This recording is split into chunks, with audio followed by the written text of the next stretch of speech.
چھوٹی چھوٹی باتوں پہ، اور مسلم حکمرانوں کے خلاف بغاوت کرنا، گالیاں دینا۔ آج سعودی حکومت کے لحاظ سے کچھ نہیں ہوتا تو کم از کم یہ اپنی بڑاس کیسے نکالتے ہیں؟ سعودی حکمرانوں کو گالیاں دے کے نکالتے ہیں، گالیاں دے کے۔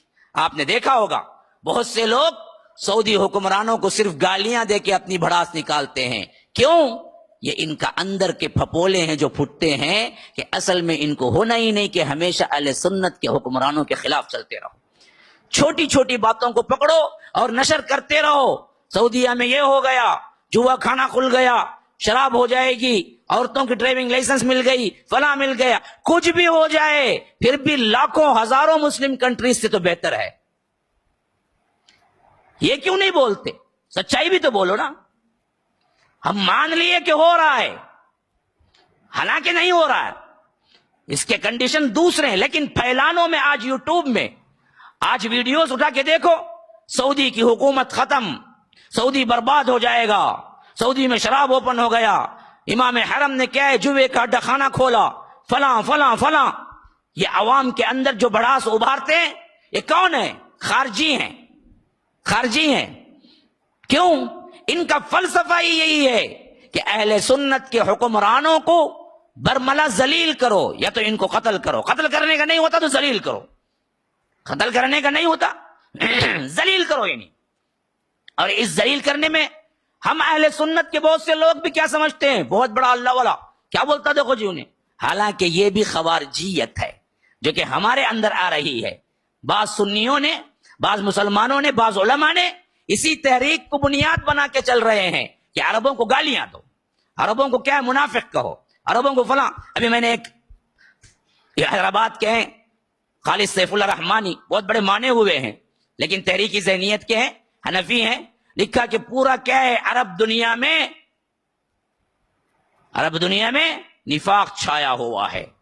گویا کہ کیا ہے، عرب میں جو علوم ہو رہے ہیں، جو مدینہ یونیورسٹی ہے، حرم کے اندر جو توحید کے بول بالے ہو رہے ہیں، حرمین شریفین کے اندر جو کچھ کہیں اللہ تبارک و تعالی کی توحید بلند ہو رہی ہے، یہ سب کچھ نہیں۔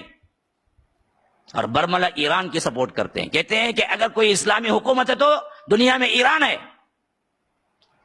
جس کی بنیاد میں اما عائشہ کو گالی دیں، جس کی بنیاد میں ابو بکر صدیق پہ تھوکا جائے، جس کی بنیاد میں حضرت عمر کو کیا تھوکا جائے، ان کی حکومت کی طرف کہتے ہیں کہ یہ صحیح ہے، اور عرب حکمرانوں کی چھوٹی چھوٹی غلطیاں لے کے کہتے ہیں کہ ان کو مارو، ان کے لیے جہاد کے لیے تیار ہو، یہ بدباد ہونے والے ہیں، یہ فلاں کر دیے، یہ فلاں کر دیے۔ یاد رکھیے حکمرانوں پہ زبان کھولنے کا مسئلہ خوارج کا ہے،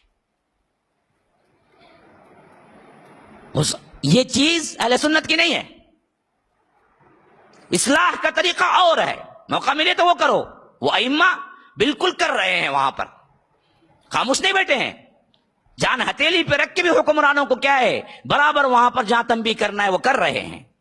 لیکن مجموعی طور پر اس جیسی کنٹری نہیں ہے کوئی بھی جہاں پر توحید کا بول بالا ہو، جہاں پر کوئی ایک درگاہ نہ ہو، جہاں پر کوئی کیا ہے عرس نہ نکلتا ہو۔ بتاؤ مجھے دنیا میں کون سی ایسی کنٹری ہے سوائے سعودی عربیہ کے؟ تو اس کے لیے تو تمہیں جمنا ہے نا، اس کے لیے تو محبت ہونی ہے نا، اس کے لیے تو کم از کم تمہارے لحاظ سے کیا ہے تعریفی کلمات نکلنا ہی ہے نا۔ آج کی دنیا میں یہ دو اشخاص ہیں جو اپنا ٹرینڈ بدلے، سعودیہ سے کھائے پیے، یہ بولنے میں مجھے کوئی شک نہیں، عالم اسلام کی بڑی شخصیتیں ہیں، لیکن یہ خارجی فتنے کا شکار ہو چکے ہیں۔ یہ ایک حیدرآباد کے سیف اللہ رحمانی، خالد سیف اللہ رحمانی، اور دوسرے کیا ہیں وہ جو سید سلیمان ندوی ندوہ کے اب فی الوقت بڑے ہیں۔ ان دونوں نے عربوں کے خلاف اپنی زندگی وقف کر رکھی ہے، اور کوئی سمجھتا ہوگا کہ میں جو تعریفیں کر رہا ہوں بہت بڑا فنڈ آ رہا ہے اس میں، نعوذ باللہ ثم نعوذ باللہ، ہمیں کوئی لینا دینا نہیں ہے ان سے، نہ ہم ان کو جانتے ہیں نہ وہ ہم کو جانتے ہیں۔ یہ اسلام کا متفقہ فیصلہ ہے، اسلاف کا طریقہ ہے، اس بات سے مجھے بولنا پڑ رہا ہے، ورنہ تو میں ان کی حکومتوں سے نہ ہم جانتے ہیں نہ وہ جانتے ہیں۔ یہ مسئلہ ایسا ہے، یہ دین کا مسئلہ ہے، اس کے واسطے ہمیں بولنا پڑتا ہے۔ اسلاف کا یہ طریقہ نہیں تھا، یہ خوارج کا فتنہ ہے جو نامعلوم حیثیت سے ہمارے دلوں میں اندر جا رہا ہے۔ جس کی وجہ سے وہ کامیاب ہو رہے ہیں، جس کی وجہ سے ہمارے اندر کیا ہے، حکمرانوں اور علماء کی اہمیت کم ہو رہی ہے، جس کی وجہ سے ہمارا ایمان ٹوٹ رہا ہے، جس کی وجہ سے ہمارا ایمان کمزور ہو رہا ہے، اور ہم خارجیت کی طرف جا رہے ہیں، خارجیت کی طرف جا رہے ہیں۔ یہی وہ انکار، یہی وہ تذلیل، یہی وہ جوش تھا جو خارجی حضرت عثمان جیسی شخصیت کے خلاف بڑا کے مسلمان کا نام لیتے ہوئے، تہجد گزار ہوتے ہوئے، ان کی بدبختی کا یہ عالم تھا کہ بدبختوں نے حضرت عثمان کو ان کے ہی گھر میں محصور رکھ کر 18 دن پانی بند کر کے اندر گھس کے انہیں قتل کیا۔ کون تھے وہ؟ نمازی، روزے دار، تہجد گزار تھے، کافر نہیں تھے، ملحد نہیں تھے، مشرک نہیں تھے، عیسائی نہیں تھے، یہودی نہیں تھے، مسلمان تھے۔ وہ بھی اتنے پکے مسلمان تھے، ان کی نمازوں پر صحابہ رش کرتے تھے۔ مسلمان تھے، اتنے عبادت گزار تھے، ان کی عبادتوں پر صحابہ کو رشک آتا تھا کہ ایسی عبادت تو ہم بھی نہیں کرتے۔ یہ تھے وہ بدبخت، لیکن خارجی فتنہ اندر دھسا ہوا تھا کہ ہر ایک کو کرٹیسائز کرو، ہر ایک کو ذلیل کرو، ہر ایک کو کفر کا فتویٰ لگاؤ، ہر ایک کو نااہل قرار دو، چھوٹی چھوٹی باتوں پر کیا ہے، تلوار اٹھاؤ۔ جو فتنہ آگے بڑا یہاں تک کہ حضرت عثمان کو جیسی شخصیت، دورے اللہ کے رسول کے داماد، بدبختوں نے یہ بھی نہیں سوچا، جن کو اللہ کے رسول نے اپنے زبان مبارک سے جنتی جنتی جنتی 3 4 دفعہ کہا، ان کو کہہ رہے تھے کہ یہ ناخلف ہیں، یہ دراصل خلافت کے حقدار نہیں ہیں، اور ان پر گردن اور ان پر تلوار اٹھانے کی ہمت و جرات کی، تو ان کا عقیدہ کتنا مضبوط ہو چکا ہوگا کہ حضرت عثمان کے بارے میں۔ یہی حال ہم امتوں کے بارے میں آج ہو رہا ہے۔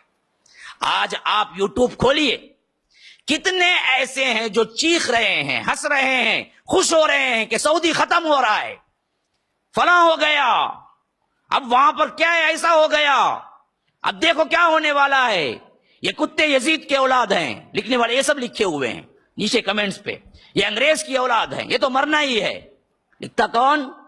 وہ جو اپنے آپ کو اہل سنت بولتا۔ نہیں، اہل سنت نہیں، اہل خوارج ہے۔